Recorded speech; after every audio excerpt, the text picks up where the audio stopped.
Okay, clearly you clicked on the video overview for the Sage Math Projects Guide. Let me open that up.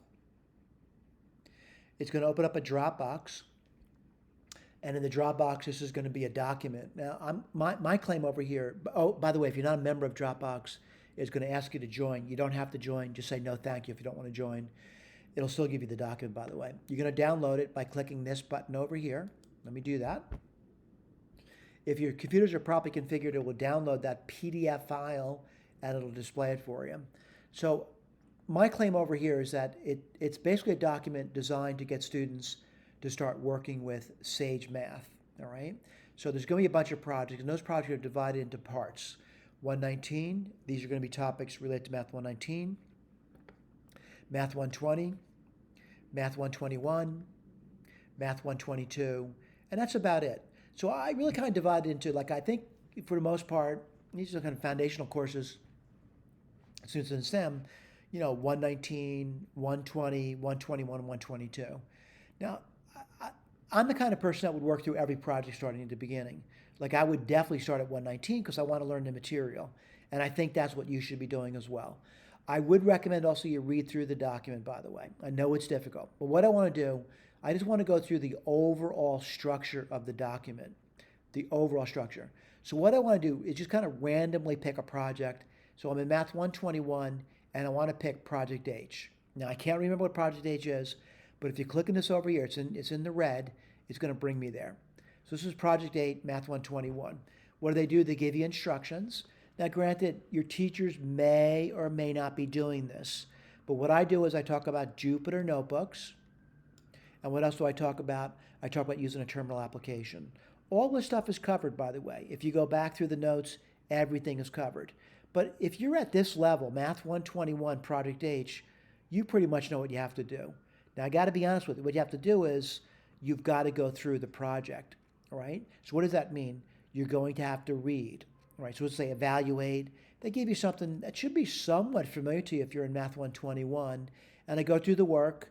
I get an answer to it. But then what do? I get some code down over here. Now, what happens to a lot of students is they actually pay no attention to what the question is. They start to type the code in, and that's a big mistake, by the way. But I do give you a sample code for you to try out. Now, granted, what happens to some students is they're still befuddled. So what I do in every single section, I have a little tiny video down. It says a brief video is available for students and faculty needing some audio visual help for this particular section of the notes. So let me click on the video. Let me show you what happens. A YouTube video is going to open up, and I want to just go through that with you. You can play around with the sound if you want. You can play it, pause it, whatever you think is necessary, by the way. You can change the quality of it. For example, this is at 1440p, 60 frames per second. If you have a bad interconnection, you may have to lower the quality of it. But the bottom line, you can do that if you want. I just want to also point out that although I don't recommend it, you can play them at different speeds, right? Normal speed, twice speed, or 1/4 speed, whatever works for you. What do? I'm going to put it on mute because I don't want to talk over myself. You play the video. If you want, you can blow it up. And basically, what is it me? It's me walking you through the process of what you need to do. Now, some student says, I do not need that level of handholding, then you don't watch that video. It's really that simple. You just don't watch it. All right, let me close it out. And again, I had it on mute, by the way. And I'm going to close the video out. I want to go back to my document. Now, granted, this is the document on the web I downloaded on my computer, which is my recommendation. So I want to claim no matter what section of the notes I'm in, what are you going to see? Well, you're going to see project. You'll see a little description in the project. You'll see what the project is. You'll see me working through the example, paper and pencil, so to speak, and then you'll see me put down some Sage code for you. Now, granted, I want to warn you against this. A lot of students, what they're at the level of just simply copy-paste. It's a really bad habit, by the way. What you want to do is make sense out of what's being presented to you, and that's part of learning.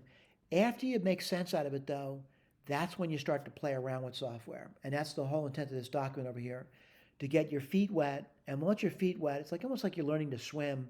Once you get your feet wet, your whole body's in the water. Before you know it, you're having fun with the product.